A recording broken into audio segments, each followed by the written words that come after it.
చేసేవరకు మేము వదలం. ఏంటి బాబు, డబ్బులు డబ్బులు ముందు మొక్కలైనా తర్వాత డబ్బులు ఇస్తాం. అప్పు గిప్పు జాంతానాయి. ఉంటే డబ్బులు తీ, లేకపోతే ఒంటి మీద నగలు తీ.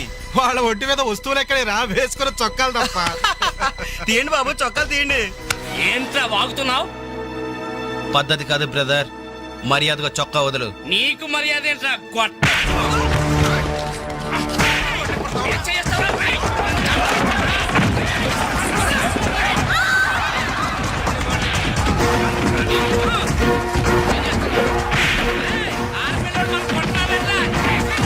ఏమైంది? పెళ్లి కూతురు అన్న ఫ్రెండ్స్ మన వాళ్ళందరూ కొడుతున్నారా?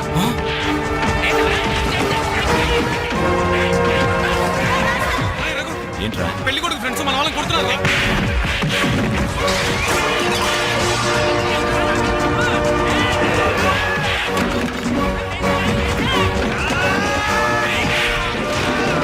గోపి, గోపి, ఇందులో మన తప్పేం లేదుగా? మన తప్పేం లేదురా, ముందు వాళ్ళే చేసుకున్నారు. ప్రామిస్ రా.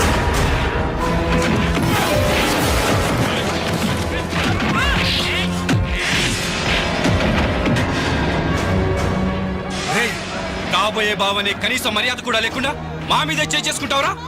ఎప్పుడో వేకువజామున 3 గంటలకి నా చెల్లి మెళ్ళలో తాళిబొట్టు కట్టిన తర్వాత నువ్వు నాకు బావవిరా, కానీ వీళ్ళు పుట్టినప్పటి నుంచి నాకు ఫ్రెండ్స్ రారా.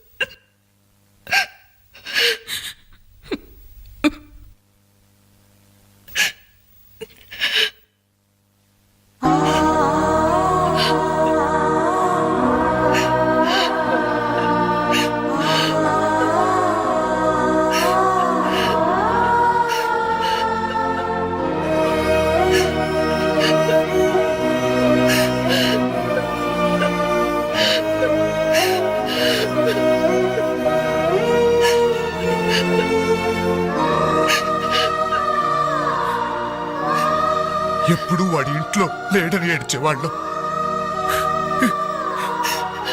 ఇప్పుడు వాడు ఉన్నందుకు ఏడవాల్సి వచ్చిందమ్మా.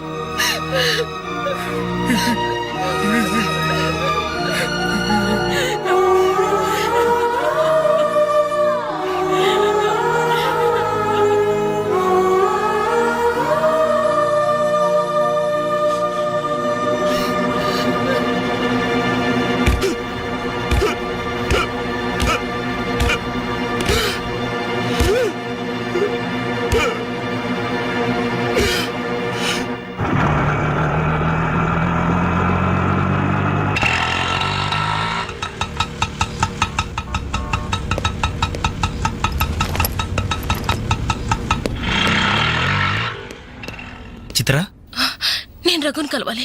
రా. రే రఘు, నీకోసం చిత్ర వచ్చిందిరా.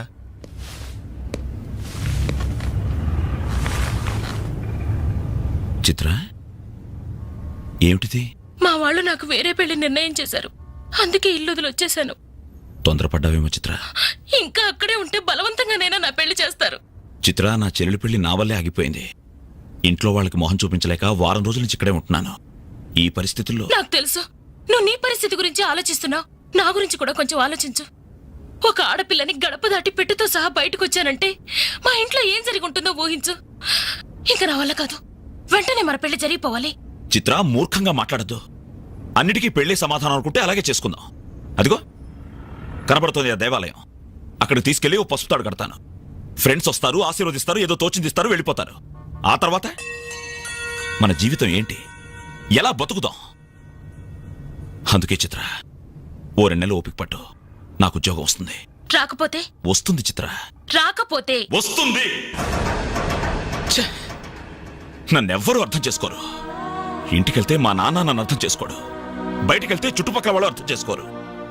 చివరకు నన్ను నమ్మి నాతో జీవితం పంచుకోవాలనుకున్నా నువ్వు నన్ను అర్థం చేసుకోకపోతే? నాకు వేరే మార్గం లేదు. నువ్వు కాదంటే చావనైనా చస్తాను గాని తిరిగి మా ఇంటికి మాత్రం వెళ్ళను. సరే, ఇప్పుడు నన్ను ఏం చేయమంటావు చెప్పు. ఏమండి, రఘు ఇంటికొచ్చి వారం రోజులవుతుందండి. అయితే నాన్న, ఈరోజు అన్నయ్య పుట్టినరోజు నాన్న. ఏం చేయమంటారు నన్ను? ఆ? కేక్ కట్ చేసి ఫంక్షన్ పెట్టమంటారా?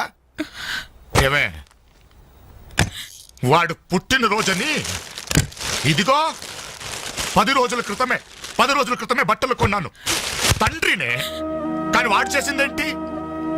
ఈ రోజు బజార్కి వెళ్తే ప్రతి వాడు ఏమండి మీ అమ్మాయి పెళ్లి ఆగిపోయిందంట కదా, దానికి కారణం మీ అబ్బాయినట్టే కదా అంటుంటే తల ఎక్కడ పెట్టుకోవాలని తెలియక చస్తున్నాను. ఇదిగో నేను లేనప్పుడైనా సరే వాడిని గాని ఈ గడపలో అడుగు పెట్టనిచ్చావో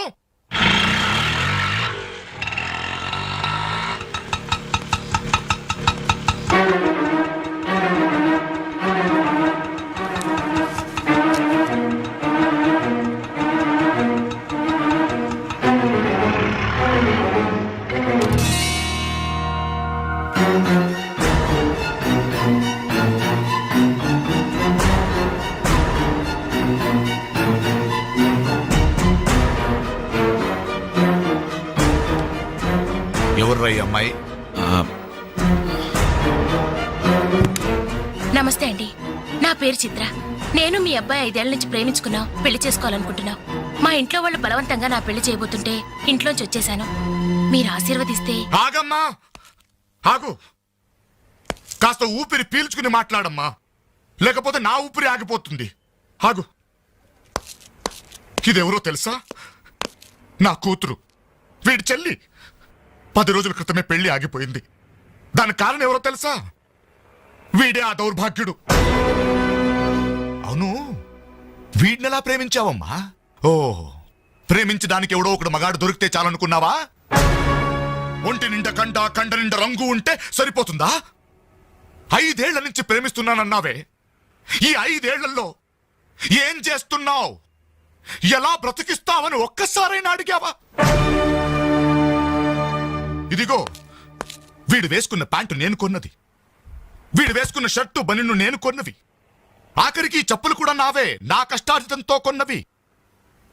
ఇలాంటి బిచ్చగాడికి నువ్వు మెళ్ళో డోల్లా తయారయ్యావనుకో, నీకు తిండి నేనే పెట్టాలి, కట్టుకున్న చీర నేనే కొనాలి, తొడుకున్న జాకెట్ నేనే తెచ్చివ్వాలి. నువ్వు పూసుకునే పౌడరు, పెట్టుకునే బొట్టు, కాటుక, తల్లో పువ్వు, ఆఖరికి నువ్వు పడుకోవడానికి మంచం, దాని మీద దిండు, దుప్పట్టి అన్ని నేను సప్లై చేస్తే కాపురం మాత్రమే వీడి చేస్తాడు. ప్లీజ్, 5 సంవత్సరాలుగా మాకు అర్థం కానివి 5 నిమిషాల్లో తేల్చి చెప్పారు. ఎంతో ప్రేమగా అవమానించారు. థాంక్స్. చిత్ర, ప్లీజ్ రఘు, నాతో రావద్దు. మీ నాన్న నా కళ్ళు తెరిపించాడు. అదిగా చిత్ర. సారీ సార్, మీరు మీ ఉద్యోగాన్ని వెతుక్కోండి, నేను నా జీవితాన్ని వెతుక్కుంటాను. చిత్ర,